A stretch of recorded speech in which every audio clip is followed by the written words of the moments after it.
Hello அனைவருக்கும் வணக்கம். நான் உங்கள் ராமச்சந்திரன். இது உங்கள் ராம்சன் அகாடமி. ஸோ நண்பர்களே, நம்ம பாருங்கள், +1 புக்கு ஸ்டார்ட் பண்ணி ஒரு பக்கம் வேகமாக போயிட்டுருக்குங்க. ஓகேங்களா? ஏன்னா 6 to 10 தமிழ் புக்கை நம்ம வந்து முடிச்சிட்டோம். ஸோ +1 புக்கு தான் நம்ம வந்து வேகமாக பார்த்துட்ருக்கோம்.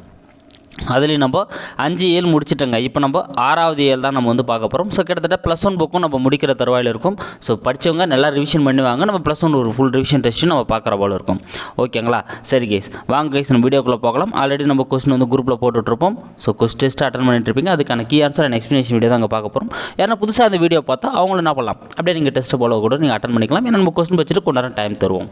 ஓகேங்களா? ஸோ நம்ம சேனலுக்கு புதுசாக வந்தால் நம்ம சேனலை சப்ஸ்கிரைப் பண்ணிங்க. கூடவே பக்கத்தில் இருக்கிற பெல் பட்டனை கிளிக் பண்ணி நோட்டிஃபிகேஷன் ஆல் அப்படின்றதையும் கொடுத்துங்க. அப்போ தான் நம்ம போகிற வீடியோஸ் உடனடியாக உங்களுக்கு வந்துட்டுருக்கும்.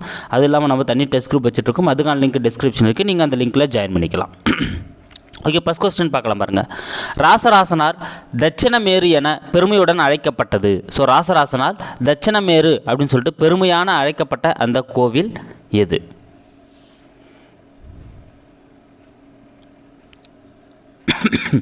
சூப்பர். இதுக்கான ஆன்சர் தஞ்சை பெரிய கோவில். ஸோ பி தாங்க வந்து இதுக்கான ஆன்சர்.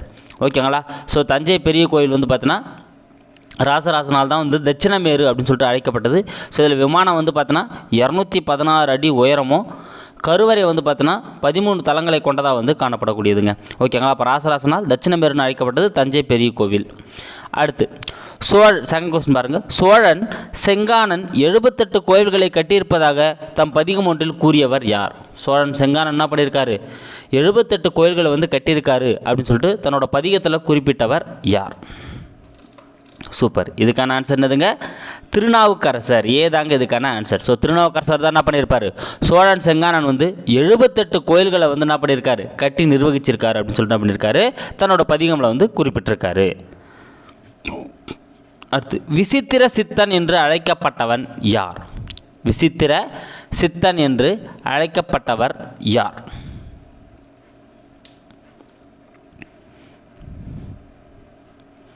சூப்பர். யாருங்க? முதலாம் மகேந்திரவர்ம பல்லவன். ஸோ பி தாங்க வந்து இதுக்கான ஆன்சர். ஓகேங்களா? ஸோ விசித்திர சித்தன் என்று அழைக்கப்பட்டவர்னா முதலாம் மகேந்திரவர்ம பல்லவன் தான் வந்து பார்த்தீங்கன்னா அழைக்கப்படுறாரு. ஸோ இவர் வந்து பார்த்தீங்கன்னா இந்த குடவரை கோயில்கள்லாம் வந்து நிறைய அமைச்சிருக்காருன்னு மண்டகப்பட்டு கல்வெட்டு வந்து நம்மளுக்கு வந்து தெரியப்படுத்துதுங்க. ஓகேங்களா? ஸோ அதுக்கப்புறம் அவர் வழியாக வந்தவர் தான் ராசசிம்மன். அவர் தான் என்ன பண்ணியிருப்பார்? காஞ்சிபுரம் கைலாசநாதர் கோயிலை வந்து கட்டியிருப்பார். ஓகேங்களா? அப்போ விசித்திர சித்தன் அழைக்கப்பட்டவர் வந்து முதலாம் மகேந்திரவர்மன். அடுத்த ஃபோர்த் கொஸ்டின் பாருங்கள். ராச சிம்மேச்சுரம் என்று அழைக்கப்பட்ட கோவில் எது? ராச சிம்மேச்சிரம் என அழைக்கப்பட்ட கோவில் எது? ராச சிம்மேச்சிரம்.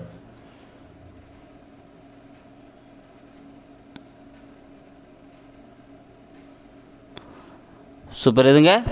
ஸோ ராசசிம்மனால் கட்டப்பட்ட காஞ்சிபுர கைலாசநாதர் கோவில் தான் ராசசிம்மேஸ்வரம் அப்படின்னு சொல்லிட்டு என்ன பண்ணப்படுது? அழைக்கப்படுது. அப்போ சீதாங்க வந்து இதுக்கான ஆன்சர். ஓகேங்களா? ராசசிம்மேஸ்வரம்னு அழைக்கப்பட்ட கோயில் காஞ்சிபுரம் கைலாசநாதர் கோவில். அடுத்து தஞ்சை பெரிய கோவிலை ராசராச சோழன் தான் கட்டினான் என உறுதி செய்தவர். ஸோ தஞ்சை பெரிய கோயில் வந்து ராசராச சோழன் தான் கட்டினான் அப்படின்னு சொல்லிட்டு உறுதி பண்ணவர் யாருன்னு பார்த்தீங்கன்னா யாருங்க? ஹீல்ஸ். பி தாங்க இதுக்கான ஆன்சர். ஓகேங்களா? ஸோ 1886 1886 1886 ஜெர்மனி அறிஞரான ஹீல்ஸ் தான் என்ன பண்ணியிருக்காருன்னா, ஸோ கல்வெட்டுகளை அங்கே இருக்கக்கூடிய கல்வெட்டுகள் தீவிரமாக ஆராய்ஞ்சு, ஸோ இந்த தஞ்சை பெரிய கோயில் வந்து யாரால் கட்டப்பட்டது? ராசராசனால் தான் கட்டப்பட்டது அப்படின்ற விஷயத்தை வந்து என்ன பண்ணியிருப்பார்? சொல்லியிருப்பாருங்க. ஓகேங்களா? ஹீல்ஸ் அப்படின்றவர் தான் இதுக்கான ஆன்சர். அடுத்து எருதங்குஞ்சிரமல்லி என்னும் பெண் அதிகாரியை பற்றி குறிப்பிடும் கல்வெட்டு எது? பாருங்கள், எருதங்குஞ்சிரமல்லி அப்படின்ற ஒரு பெண் அதிகாரி வந்து பணிபுரிஞ்சாங்க அப்படின்னு சொல்லிட்டு சொல்லக்கூடிய, அதாவது உடன் கூட்டத்து அதிகாரம் செய்கின்ற கோவலூருடையான் காடன் நூற்றுடனையும் அதிகாரச்சி எருதங்குஞ்சிர மல்லியையும் அப்படின்னு சொல்லிட்டு சொல்லக்கூடிய அந்த எருதங்குஞ்சிரமல்லி அப்படின்ற பெண் அதிகாரியை குறிப்பிடக்கூடிய அந்த கல்வெட்டு எதுனா ஓலகோமா தேவிச்சிரம் கல்வெட்டு. என்னதுங்க? ஓலகோமா தேவிச்சிரம் அப்படின்ற அந்த கோவிலில் இருக்கக்கூடிய கல்வெட்டு தான் வந்து சொல்லுதுங்க. இது யாருன்னா ஓலகமா தேவி அப்படின்றவங்க யாருன்னா ராசராசனோட பட்டத்தரசி தான் வந்து பார்த்தீங்கன்னா இந்த ஓலகமா தேவி. ஸோ இவங்களால் திருவையாற்றில் கட்டப்பட்ட கோவில் தான் ஓலகமா தேவிச்சிரம். ஓகேங்களா? ஸோ அந்த கோயிலில் இருக்கிற கல்வெட்டு தான் எருதங்குஞ்சிரமல்லி அப்படின்ற ஒரு பெண் அதிகாரி பணிபுரிஞ்சாங்கன்ற விஷயம் வந்து சொல்லப்பட்டிருக்கு. ஓகேங்களா? அப்போ டி தான் வந்து இதுக்கான ஆன்சர். அடுத்து கூற்றை கவனி. குற்றால குறவஞ்சி. ஸோ குற்றால குறவஞ்சி சார்ந்த கூற்றுகள். இது திரிகூட ராசப்ப கவிராயின் கவிதை கிரீடம் ஆகும். ஆமாங்க. ஸோ குற்றால குறவஞ்சி வந்து பார்த்தீங்கன்னா திரிகூட ராசப்ப கவிராயர் தான் எழுதியிருப்பார். இது தென்காசிக்கு அருகே இருக்கக்கூடிய குற்றாலம் என்னும் ஊரினோட அந்த குற்றாலநாதரை போற்றி பாடப்பட்டதால் தான் அதுக்கு பேர் குற்றால குறவஞ்சிங்க. ஓகேங்களா. இது திரிகூட ராசப்பரோட கவிதை கிரீடமாக தான் அழைக்கப்படுது. கரெக்டு தான். இவர் திருநெல்வேலியில் தோன்றியவர். ஆமாங்க. ஸோ இவர் எங்கே தோன்றாரு? திருநெல்வேலியில் தான் வந்து பார்த்தீங்கன்னா இவர் திரிகூட ராசப்பராயர் வந்து தோன்றியிருப்பார். திருக்குற்றாலநாதர் கோயில் வித்துவான் என பட்டம் பெற்றவர். ஆமாங்க. திரிகூட ராசப்ப கவிராயர்னா படத்தை வாங்குறாருங்க. திருக்குற்றாலநாதர் கோவில் வித்துவான் அப்படின்ற சிறப்பு பட்டம் வந்து பெறாருங்க. ஓகேங்களா. அப்போ இங்கே எல்லாமே சரியாக இருக்குது. இதுக்கான ஆன்சர் டி, அனைத்துமே சரி. திரிகூட ராசப்பரோட கவிதை கிரீடமாக விளங்கக்கூடியது குற்றால குறவஞ்சி. இவர் திருநெல்வேலியில் பிறக்கிறாரு. திருக்குற்றாலநாதரோட கோயில் வித்துவான் அப்படின்ற அந்த பட்டத்தையும் வந்து இவர் என்ன பண்ணுறாருங்க, பெறாருங்க. ஓகேங்களா. ஸோ இந்த குற்றால குறவஞ்சி யார் விருப்பத்திற்குன்னு இயங்கப்பட்டதுன்னு பார்த்தீங்கன்னா முத்து விசயரங்க சொக்கலாங்கம். ஸோ மதுரையில் இருக்கக்கூடிய முத்து விசயரங்க சொக்கலிங்கனவரோட அந்த விருப்பத்திற்குனுங்க பாடப்பட்டதான் வந்து இந்த குற்றால குறவஞ்சி. அடுத்த கொஸ்டின் பார்க்கலாம் பாருங்கள். பொருந்தா இணை எது? அதாவது சொற்பொருள் வந்து கேட்கப்பட்டுள்ள கொஸ்டின். குழல்னா கூந்தல். ஆமாங்க. கரெக்டு தாங்க. குழல்னானது கூந்தல். கரெக்டு தான். கொத்து அப்படின்னா பூமாலை. ஆமாங்க. அதுவும் கரெக்டு தான். வரிசை அப்படின்னா சன்மானம். ஆமாங்க. இதுவும் கரெக்டு தான். நாங்குள் அப்படின்னா பாம்பு. தவறுங்க. ஏன்பா? ஏன்னா நாங்குள்னா மண்புழு குறிக்கணுங்க. அப்போ குழல் அப்படின்னா கூந்தல், கொத்து அப்படின்னா பூமாலை, வரிசை அப்படின்னா சன்மானம், நாங்குள் அப்படின்னா மண்புழை குறிக்க வேண்டிய வார்த்தை. அப்போ டி தான் தவறாக இருக்குது. அப்போ இதுக்கான ஆன்சர் டி. அடுத்து மாண்டதவளை என்பதன் இலக்கண குறிப்பு யாது? மாண்டதவளை என்பதோட இலக்கண குறிப்பு யாது?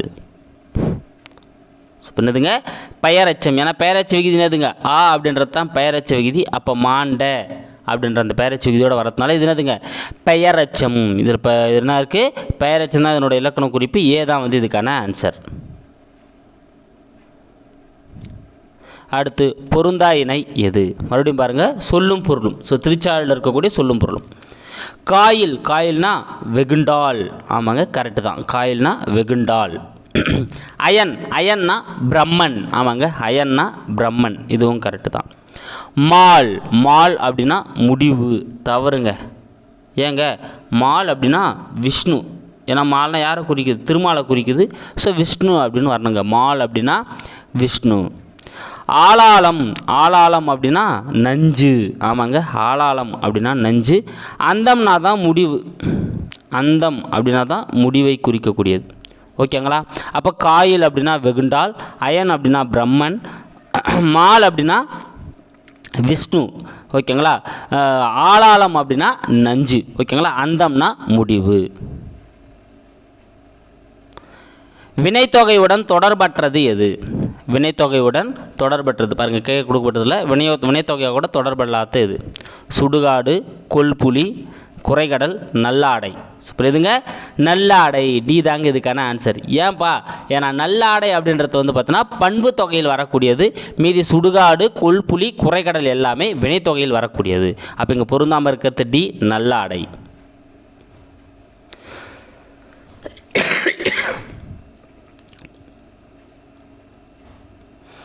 சாழல் வடிவத்தை தம் பாடலில் பயன்படுத்தியவர் யார்? சூப்பர். இதுக்கான ஆன்சர் எதுங்க? ஏன்னா சாழல் அப்படின்னா பெண்கள் மட்டும் விளையாடக்கூடிய ஒரு விளையாட்டு தான் வந்து சாழல். அதாவது கேள்விகள் கேட்டதுக்கு பதில்கள் சொல்லி அப்படி ஒரு விளையாட்டு தான் சாழல் அப்படின்வாங்க. ஸோ சாழல் விளையாட்டை தன்னோட பாடல்களை பயன்படுத்தியவர் யாருன்னு பார்த்தீங்கன்னா திருமங்கை ஆழ்வார். ஸோ பி தாங்க இதுக்கான ஆன்சர். ஸோ திருமங்கை ஆழ்வார் தான் சாழல் வடிவத்தை வந்து என்ன பண்ணியிருப்பார்? தன்னோட பாடல்களில் வந்து என்ன பண்ணியிருப்பார்? பயன்படுத்தியிருப்பார். அப்போ சாழல் வடிவத்தை தம் பாடலில் பயன்படுத்தியவர் திருமங்கை ஆழ்வார். அடுத்து திருவாசகத்துடன் தொடர்பற்றது எது? பாருங்க. அடுத்தது திருவாசகத்துடன் தொடர்பற்றது. இயற்றியவர் மாணிக்க வாசகர். ஆமாங்க. திருவாசகத்தை இயற்றியவர் மாணிக்க வாசகர். கரெக்டு தான். 8ஆம் திருமறையாக வைக்கப்பட்டுள்ளது. ஆமாங்க. 12 திருமறைகளில் 8ஆம் திருமறையாக வைக்கப்பட்டிருக்கிறது தான் திருவாசகம். இதுவும் கரெக்டு தான். 586 பாடல்களை கொண்டது. தவறுங்க. ஏன்பா 658 பாடல்களை கொண்டது. பாருங்கள், திருவாசகத்தை இயற்றியவர் மாணிக்கவாசகர். இது 8ஆம் திருமறையாக வைக்கப்பட்டுள்ளது. 658 பாடல்களை கொண்டது. ஓகேங்களா? ஸோ இதில் கிட்டத்தட்ட ஒரு 38 சிவத்தலங்கள் வந்து பாடப்பட்டிருக்குங்க. இதில் ஆங்கிலத்தில் மொழிபெயர்த்தவர் ஜியு போப். ஆமாம், இது ஆங்கிலத்தில் யார் மொழிபெயர்த்திருப்பார்? ஜியு போப் வந்து மொழிபெயர்த்திருப்பார். என்னதுக்கான ஆன்சர் சிங்க. என்னங்கன்னா வந்திருக்கணும் 658ன்னு வந்திருக்கணும். அடுத்து கூற்றை கவனி. மாணிக்க வாசகர் சார்ந்த கூற்றுகள். திருவாத ஊரை சேர்ந்தவர். ஆமாங்க, கரெக்டு தாங்க. மாணிக்க வாசகர் வந்து பார்த்திங்கன்னா திருவாத ஊரை சேர்ந்தவர். கரெக்டு தான். அரிமர்த்தன பாண்டியனின் தலைமை அமைச்சராக இருந்தவர். அரிமர்த்தன பாண்டியனோட தலைமை அமைச்சராக வந்து இவர் என்ன பண்ணியிருக்காருங்க? இருந்திருக்காருங்க. ஓகேங்களா? இதுவும் கரெக்டு தான். திருவாசகம், திருக்கோவையார் ஆகியவை இவரின் நூல்கள் ஆகும். திருவாசகம், திருக்கோவையார் இது எல்லாமே இவரோட நூல்கள். ஆமாம், இதுவும் கரெக்டு தான். அப்போ இங்கே எல்லாமே சரியாக இருக்கிறதுனால இதுக்கான ஆன்சர் டி, அனைத்தும் சரி. ஸோ திருவாத ஊரை சேர்ந்தவர், அரிமர்த்தன பாண்டியனோட தலைமை அமைச்சராக இருக்கார். திருவாசகம், திருக்கோவையார் எல்லாமே வந்து இவருடைய நூல்கள் தான். அனைத்துமே சரி. அடுத்த கொஸ்டின் பார்க்கலாம் பாருங்க. சாளரபாணி என்ற பண் எத்தனையாவது திருமறையில் வைக்கப்பட்டுள்ளது? சாளரபாணி அப்படின்ற பண் வந்து பார்த்தீங்கன்னா எத்தனையாவது திருமறையில் வைக்கப்பட்டுள்ளது? சூப்பர். இதுக்கான ஆன்சர் சி, 9ஆம் திருமறை. ஸோ சாளரபாணி அப்படின்ற பண் வந்து பார்த்தோன்னா 9ஆம் திருமறையான திருவிசைப்பால தாங்க வைக்கப்பட்டுள்ளது. எதில் வைக்கப்பட்டுள்ளது? திருவிசைப்பா. 9வது திருமறையான திருவிசைப்பால தான் வந்து என்ன பண்ணப்பட்டுள்ளது? வைக்கப்பட்டுள்ளது. அடுத்து பொருந்தா இணை எது? அதாவது இந்த கலைச்சொற்கள், தமிழ் சொற்கள், ஆங்கில சொற்களுக்கான தமிழ் சொற்களை பொருந்தாதுன்னு பார்க்க போகிறோம். பக். பக் அப்படின்னா உச்ச வரும்பு. தவறுங்க. ஏங்க? என்ன பக்னா வந்து பார்த்தோன்னா பிழை. ஓகேங்களா? பக்னா என்னென்னு வரணும்? பிழைன்னு வரணும். ஓகேங்களா? சேலிங் அப்படின்னா தான் உச்ச வரம்பு. டைஃபாய்டு அப்படின்னா குடற்காய்ச்சல், இது கரெக்டு தான். கெசட் அப்படின்னா அரசிதழ், இதுவும் கரெக்டு தான். டிஸ்பேட்ச் அப்படின்னா அனுப்புகை, இதுவும் கரெக்டு தான். அப்போ பக்னா வந்து பிழை அப்படின்னு வந்திருக்கணும். ஏதா அங்கே தவறாக இருக்குது. அப்போ ஏதா இதுக்கான ஆன்சர். அடுத்த கொஸ்டின். நேர்கூற்றுகளிலும்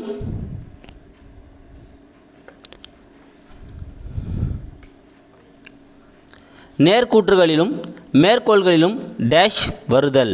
டேஷ் வருகிறது. நேர்கூற்றுகளிலும் மேற்கோள்களிலும் டேஷ் வருகிறது. எதுங்க வரும்?